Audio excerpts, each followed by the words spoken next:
Hey everyone, Rogue Gold here, and today I want to sit down and go over the patch notes we have for Phase 1 of the Title Update 10 PTS for The Division 2. If you were unaware, the PTS launched yesterday on Friday the 22nd, so if you own the game on PC, you can go download and play the PTS via the Uplay launcher. Now yes, I know this video is going up a day after they came out, but the reason I wanted to wait is because I spent a large amount of time yesterday watching streams of people playing the PTS, talking to a lot of people about their thoughts on it, and overall just getting a feel for how all the changes they made really are and how they impact the game. Now obviously I play on Xbox, so sadly I can't go and play the PTS myself, but after gathering all this info, I think I've come to some pretty grounded and educated conclusions about these changes. And so that's what I want to bring to you guys today. We're going to go over all the big stuff on here, and I'll give you my thoughts on the principles behind the changes, as well as some talk about how it's all played out thus far. So if that sounds like something you want to hear, then stay tuned and let's get right into it. Alright, so here we have the patch notes pulled up, and I will leave a link to these in the description if you want to go and read through them yourself at a slower pace or whatever. They'll be down there for you to check out. So welcome to the PTS. Basically at first they just said the main things that they are looking to test in this phase, because there are going to be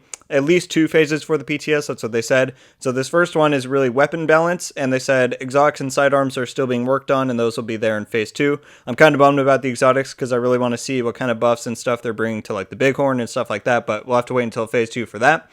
Gear set balance, PvP weapon damage and time to kill, difficulty and player power, and loot and rewards. And they said the only things about TU10 that aren't in this PTS will be Raid 2, which is Operation Iron Horse. We got a name confirmation on that, which does also kind of confirm those leaks that came out a while ago, so that's pretty cool to hear, just because those leaks were pretty cool, not because it was cool that they leaked. And the stuff for Season 2 will not be in here either. So new exotics. We have, and this first one, these first 2 actually are going to be for the Season 2 track, and the first one is an SRS sniper rifle, the Mantis. And its talents are: your scoped view displays additional information about enemies that are not targeting you. Headshot and weak point damage against enemies not targeting you amplified by 50%. That's quite a bit. Headshot kills reset the duration of the decoy skill. This bonus will wait until the decoy goes on cooldown if currently active. So this sniper seems really cool, and the how it looks in game is really awesome. It's got some like camo stuff draped and wrapped all around it. It looks really awesome, and so I think this is going to be really nice for, you know, some like solo sniper sets, or just even on group sets to throw decoy out and the enemies will look at it and then you can get some really high powered hits on them. It's going to be really nice, and paired with this new chest piece talent that we'll get to in just a sec, it's going to be really cool. So next up we have the mask that'll also be part of the Season 2 track, called the Vial. Status effects also apply a damage over time debuff for 10 seconds. Total damage dealt is equal to 50% of your concussion grenade damage and increased by your status effect attribute. So basically, as far as I understand this, as soon as you apply a status effect to an enemy, they also get this debuff that'll make them take additional damage equal to those things it said, your concussion grenade damage and your status effect attribute. So some people might be worried right now that that's going to be super OP, and I think it will be really good in PvE, but part of the reason why I don't think it'll be too bad in PvP is because they are applying a lot of nerfs to status effects overall, and we'll get to that in just a sec. But overall, I think this mask is pretty cool, and it should add some nice options for some more skill and status effect oriented players. Next up, we have the Ravenous and the Regulus, the 2 exotics that are going to be coming with Operation Iron Horse. And so the first one, the Ravenous, is kind of the main, you know, Eagle Bear-esque gun. It's a rifle this time, and it's probably the primary goal for completing the raid, would be my guess. And it has, these are the following talents that it has. On trigger pull, fire both barrels at once, because it's a double-barreled rifle. When fired from the right shoulder, hits add offensive primers, and when you fire from the left shoulder, it adds defensive primers. Hits from one shoulder will detonate all the opposite shoulder's primers when present. When detonated, each offensive primer deals 100% weapon damage, while each defensive primer gains plus 4% bonus armor and plus 10% amplified damage to armor plates for 5 seconds. Primary effectiveness is doubled at 10 stacks. So that is a bit convoluted. If you don't really understand, it's basically you get different bonuses depending on which shoulder you're firing from, and then when you detonate those by swapping to the opposite shoulder and shooting, you get these buffs of either weapon or kind of armor stacking buffs. And so I think it's going to be a really nice gun. Sadly, and we'll get to this in just a little bit, you can't test it a ton in PvP right now, but from what I've heard, it's pretty good, and so I'm really excited for this one. I think the talent is really neat, and it adds a lot of variety and utility to the game that someone could really take advantage of with the right build. Next up, we have the Regulus, which is going to be a revolver. Headshot kills create a 5-meter explosion, dealing 400% weapon damage and applying a bleed to all enemies hit. And this thing is going to be really nice. If you haven't seen, Wids did a video on it, and it has more base damage than even like the Liberty and the highest hitting, pistols in the game. It's pretty much the highest hitting pistol, and it has this insane talent that deals 400% weapon damage and creates this bleed. And so you can basically go around and one-tap ads and just create these insane explosions all over. It's going to be a really nice gun, and I think it could even have some use in PvP, which could be pretty cool to see. So I'm definitely excited for both of those two raid exotics. They should be pretty nice. Next up, we have the 3 new gear sets coming with this update. 2 of them are going to be with the raid, but this first one, Eclipse Protocol, is with the new Season 2 reward track. And so to get into it, its core is skill tiers. It's going to have yellow rules on it. The 2 pieces plus 15% status effects. The 3 pieces plus 15% skill haste and plus 30% hazard protection. And the 4 pieces called indirect transmission. Enemies that die while affected by your status effect spreads those status effects to other enemies within 15 meters and refreshes the duration by 50%. So that's pretty cool. It's another really, viable and just cool option for status effect builds to have, and I think this could have some really good synergies with that exotic mask, the Vial, that we just covered. Let's go into the chest talent Proliferation. Increases indirect transmission range from 15 meters to 20 meters and refresh percentage from 50% to 75%. So that's a pretty good option to buff it up. And the backpack talent is Symptom Aggravator. Amplifies all damage you deal to status affected targets by 15%. So that's pretty cool. I think it's pretty complementary to something like Ongoing Directive. Obviously, you can't use 2 of those at once, but it's a similar but different option for those types of players to use. So that's pretty cool. Next up, we have the 2 sets that are going to be coming with Operation Iron Horse, and I've talked about these in another video, but we'll cover them again just because obviously we're here now. The Foundry Bulwark is the first one, and this set is currently broken on the PTS. Let's go over what it has, and then I'll kind of talk about what's been going on with it. The core of it set is blue armor. You're going to be getting armor rules on all your pieces. 2 pieces 10% armor, 3 pieces 3% armor regeneration, and the 4 pieces makeshift repairs. Whenever you or your shield takes damage, 40% of that amount is repaired to both over 10 seconds. Now currently on the PTS, this is broken, and it's causing PvP to be very challenging to test because a lot of assholes are taking it in there and just using it and abusing it just to get some free kills on a PTS where it doesn't even matter. Basically, what's wrong is that instead of 10 seconds for that repair, it's repairing all that amount in 1 second. So anytime someone gets hit, 40% of the damage they just took is being repaired to them over 1 second, and using other stuff like Efficient, which wasn't nerfed sadly, and all that kind of other stuff is just making them pretty much unkillable.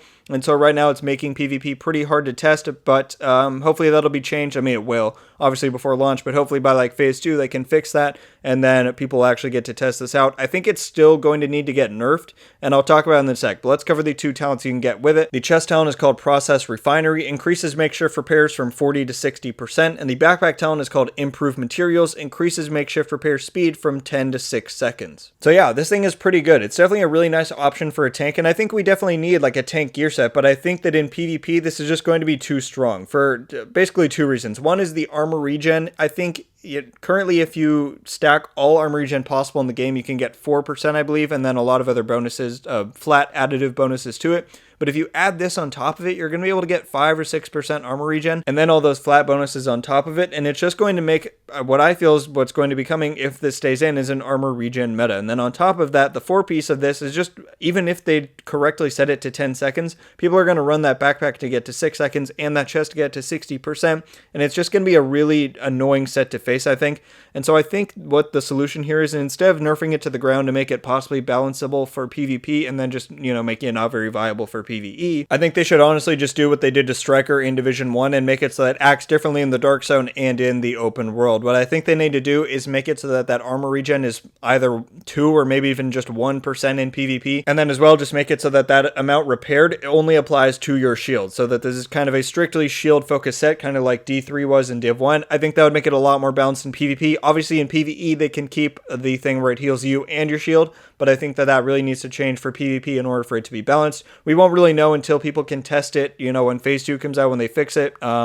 But that's my thoughts on it. I think it's going to be a little overpowered, but we'll just have to wait and see. Next up, we have Future Initiative, and this is going to be a brand new healing set that I'm super excited for. It has a core of skill tiers, so you're going to be getting yellow rolls on your sets, and then the 2 pieces 15% repair skills, 3 pieces 15% skill duration, and 15% skill haste, and the 4 pieces ground control. Increases you and your allies' total skill and weapon damage by 15% when at full armor, and then when you repair an ally, you and all allies within 5 meters are also repaired by 60% of that amount. them out. So it's just going to be a really nice healing set. It's going to be a bit more streamlined and just really fun and nice to run overall with those weapon damage and just healing buffs. It's really going to be nice to run. The chest talent is Tactical Superiority, increases ground control damage bonus by 15 to 25%. That's really nice. I don't know if I'd use that necessarily over Empathic Resolve. I'll probably use that instead, but still a nice bonus to have. And then the backpack talent is Advanced Combat Tactics, increases ground control proximity repair from 60 to 120%. That one is really nice, and I will definitely be running that because that means more healing than what you put out is going to be healed back to yourself and anyone within 5 meters. So if you're standing near the person you're trying to keep alive,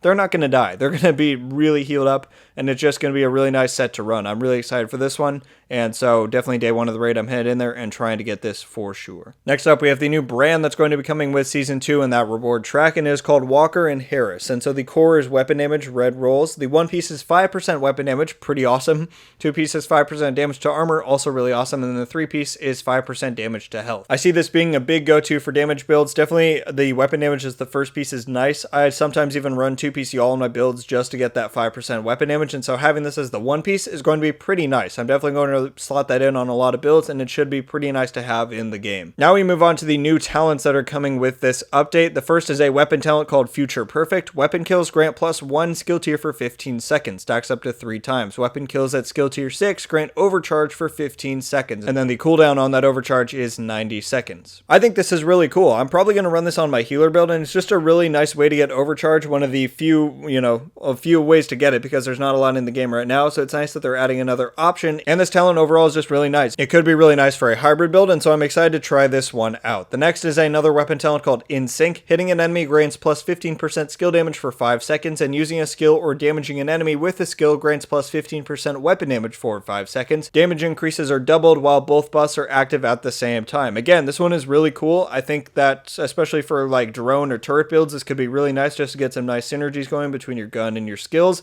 and it's just going to be another really nice option instead of running, something like the Surge, get that perfect spike, or the Everlasting Gaze. This will be another really nice option to run. Next, we have two new gear talents. The first is a backpack talent called Adrenaline Rush. When you're within 10 meters of an enemy, gain 20% bonus armor for 5 seconds, stacks up to 3 times. So this is another nice option to run instead of something like Bloodsucker. In PvP, I can confirm this is at 10%, so that shouldn't make it too OP.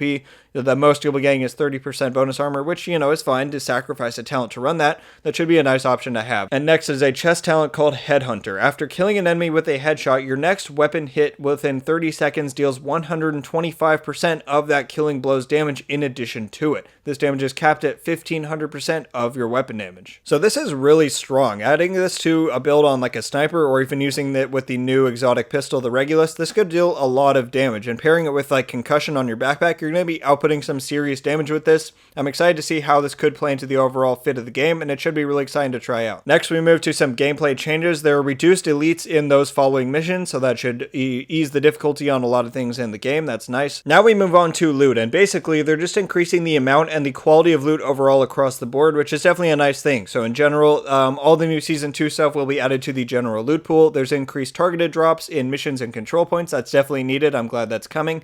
Added the new Season 2 brand to the targeted loot rotation in New York. There's increased named item drops in the Dark Zone and from targeted loot, so that's good. For exotics, and I talked about this in my State of the Game recap, but basically all exotics are coming to the general loot pool, excluding the Bighorn and the Eagle Bear, and those two new raid ones for the Operation Iron Horse. And the Coyote's Mask will no longer have a minimum season level requirement. Control points, they're basically moving all the loot in that loot room to that one main chest. There'll be no other subsequent chests next to it. It'll just all drop from that one, and it'll now scale with the difficulty you're on to give some really nice rewards. For Legendary, there's increased loot drop chance for veterans and elites. That's definitely a good thing. Vendors, they're basically just adding named items to every vendor, which should be good, and they will no longer sell purples, just golds. That's definitely very appreciated. For shade levels, you will now get a field proficiency cache for every shade level up after reaching the maximum season level, and they're increasing some of those crafting rewards for that, so that's good. For conflict, you're getting a season and shade XP gain on conflict level up, so that's nice. That's not really how it works in the Dark Zone with PvP, so it's kind of interesting that they're doing that, but add some incentive for conflict, so that's good. Now in rogue agent encounters, every rogue agent will now drop loot, so that's definitely good because some of them weren't, and it was making those experiences not as worth it, but now they will, and the encounters will no longer occur during time trials and those league activities. That's definitely very good. Control point officers will now be revived with 80% of their armor restored. That's definitely good, and the likelihood of them being downed is reduced in combat, so okay, that just makes control points a bit easier. That's welcomed, I suppose. The bounties you acquire fire out in the open world will now be set to a higher difficulty by base, so that's nice. And for projects, there are 2 new projects that will give you exotic caches per week, one from completing legendaries, and the other through the old crafting project that you just have to donate a lot of supplies to. You will now get an exotic cache for both of those once per week. That's definitely pretty nice. Now we get to the good stuff, and that's PvP, and there are definitely a bit of, there's a good amount of PvP changes. I'm glad that they're finally taking a look at it, and that developer comment basically just says that they're willing to obviously iterate on it and improve for phase 2, so that's good to hear. First off is that they're reducing the global PvP weapon damage by 20%, meaning it will take longer to kill people, and that's in line with their philosophies that they stated on State of the Game. They want the time to kill to increase by a little bit, and so this should be fine. As long as other things are tuned right, it should be okay. Alongside that, they're increasing marksman rifle PvP damage by 12%. That's good because marksmans are pretty useless in PvP at the moment, except for, maybe the Nemesis, but the high-end ones are definitely not very good. On top of that global one, assault rifles are also being nerfed by an additional 15%, but they are all getting buffed. Keep this in mind before we get a little lower. All weapons are being buffed, so it's not too bad. Reduced rifle damage by 5% and reduced SMG damage by 10%. Here's a pretty big one. Reduced bleed damage from the Stinger Hive, Mortar Turret, and Explosive Seeker Mine by 75%. That's a lot. The only thing that's missing here is they need to add the Firestarter Chem Launcher in there and nerf its fire damage by an additional 75%. That thing is also really OP next to the Mortar Turret and Stinger Hive and all that, but those changes are good. I think that's going to bring a lot of balance as far as skills go in PvP, and it should make the focus on the initial skill damage. I think that's where it should be, and not some stats effects that people can apply when they're not even looking at you. This should be a good change as long as they throw the Firestarter in there too. Some weapon-specific ones, they're increasing the double barrel damage by 20%. They're reducing the pestilence damage by 10%. That's very good, and reducing the classic M1A damage by an additional 5%. Okay, all those are definitely good and in line with what we need. So here are some definitely very good changes that are coming in phase 2. They're not currently in there now, but in phase 2 we will have a change to negotiators, which reduces the range at which marked targets can be damaged to each other. So that's changing the amount of space that the targets have to be in order for them to be damaged by one another. That's definitely good. I don't think negotiators necessarily has to be nerfed damage wise, but this is a good way to do it by making it so that they have to be closer together in order to take advantage of that benefit. And additionally, as far as I understand, you will now be able to see when you're marked, and that's definitely needed because right now you can't even tell when you're marked by negotiators, and it's really annoying because you can't really prepare for that incoming damage, but now you should be able to tell, and you should be able to prepare for that appropriately. The Imperial Dynasty is getting a nerf. It's not really a nerf, it's more of a rework, which is definitely good. I'm very glad this is coming. It no longer automatically applies burn to the nearest enemy in range. Instead, you now have to maintain line of sight for 3 seconds between the holster and the nearest enemy before it applies the burn effect, and there should be a visual UI feedback to let you know if you are the one being targeted by this holster, so you can hopefully break line of sight and not get that burn. And I think this should be a really good change. It definitely adds some more skill to the holster, and if the person wants to apply the really strong burn to you, they need to push forward and work for it, and so that's good. I think this is a good change, and it should make it pretty balanced with the rest of the stuff in the sandbox. The Pestilence will no longer trigger True Patriot's white debuff and give you armor repair when they're not even shooting you. This is good. It should further reduce the amount of people that are, taking advantage of that meta, and it should bring it more in balance and in line with everything else. That's definitely a very good change. Now we move to weapon balance. This is coming in both PvE and PvP, but this really applies to PvP specifically. When you take a look at some of those global modifiers that were turned down, they will not be as bad because some of the weapons, a lot of the weapons, the majority of them are getting buffed, and so let's get into that. Weapon handling will now give you 1% of the following attributes: accuracy, stability, reload speed, and swap speed, instead of the 0.25% that they are now, and they really just wanted to buff weapon handling up a bit because pretty much no one runs it, and so this should create some incentive for people to actually use it. I think I might even try it now. If you can actually get all those benefits at a 1% ratio, that could be pretty nice and could be pretty beneficial on a build. We'll just have to see. So they said currently the only things that are not on this list will be sidearms and exotics, because those are being worked on for phase 2, but here are all of the different changes for the different guns in terms of their base damages getting reduced or buffed. The majority are getting buffed. Every AR in the game is getting buffed. I'm not going to go through the entire list, but you can stop and see which one you want to see. Basically, the most used ones are at the bottom there, but they're still getting at least a 6% buff. That's pretty good. At the top of the list, the AK is getting an almost 16% damage increase. It's all just going to be really nice. It's going to, counteract some of those things that went in the global modifiers for PvP and the Dark Sun, but in PvE, there's nothing going against it. This is just on top of what we have now, and it should create a better environment overall. For LMGs, it's a similar story. There are some changes and nerfs nerfs, like the MG5 is getting nerfed just by a tiny bit, by 3.2%, but some of them are getting no changes there, but a lot are getting a buff, up to the classic M60 getting a 12.5 damage increase, very nice. The marksman rifles are widely getting buffs. I think all of them are, one getting a decrease, and that's the SVD, but other than that, a lot of the high-end ones are getting buffed, as I think they need to be, because they're not super viable right now, so hopefully this should help with that. Moving down to the rifles, there are a few that are getting nerfed, and that's the USC, the Urban MDR, the MK17, the Police MK17, and the Classic M1A, of course. There are two that are getting no changes. That's the M1A, the SOCOM M1A, that is, and the M16. I think the M16 could definitely be buffed a bit. I don't know why it's left there, but a fair amount are getting buffed. I definitely want to try out that UIC-15 that's at the top of the list there with a 21.6 damage increase. It seems like a pretty fun gun, so if it does get buffed up, it could be pretty nice. But yeah, some of these are getting nerfed, and so that's just to kind of discourage that rifle meta that's ongoing right now. So we'll see how that plays out. It should be pretty interesting. Similar to the ARs, all SMGs are getting buffed. At the top of the list, we have the Tommy gun with an almost 40% damage buff. That's crazy. And at the very bottom, the 9mm Vector is getting a 6% damage increase. This is pretty good. It should bring SMGs back into the viability threshold, and hopefully a lot more people will be running them and making some SMG builds. They're not even too bad right now. I see people using it in the Dark Zone, and so I think this will just further increase their viability and should hopefully help their usage. Moving down to shotguns, all of them are getting a buff, up to 23.3% for the M870, and then at the bottom, the KSG is getting a 9%, so if you want to see your favorite one, you can pause it and take a look at that. Moving on, we have changes to the current gear sets that are in the game. The first is ongoing directive, where its main talent, hollow point ammo, is no longer dropped on kill. Instead, it's automatically added to your active weapon when killing a status affected enemy. That's really nice. I thought that one part was annoying where you had to go and collect the ammo to get that extra damage.